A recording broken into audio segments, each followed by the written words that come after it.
Не мога да повярвам, че отминаха 15 години откакто те няма. И все още не знам кой го направи.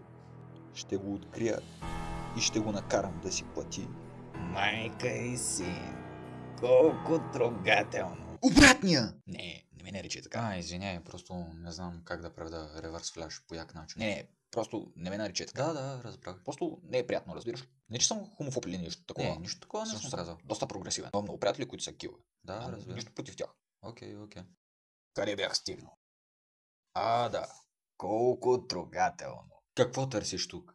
Прост, Бари. Толкова бърз, колкото и бавен. Още ли не си се сетил? За какво да се сетя? Така ли?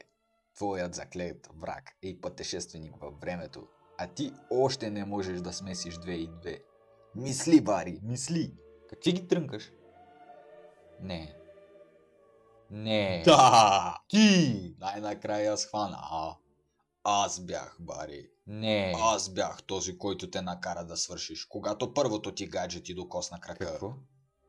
Докато ти и първото ти гадже се натискахте и тя сложи ръката си на крака ти, аз ти бих чекия със скоростта на светлината, за да изглежда сякаш топките ти се празнят само от допира на жена. Какво? И всички в училище те наричаха Бари Жълъда до края на гимназията. Заради мен. Чакай малко. Искаш да ми кажеш, че си виновен за случката от 8 клас? Това ли беше? Мислех си, че ще кажеш нещо. Ама да не си гей. Буквално като дойдох, уточнихме това. Не съм гей.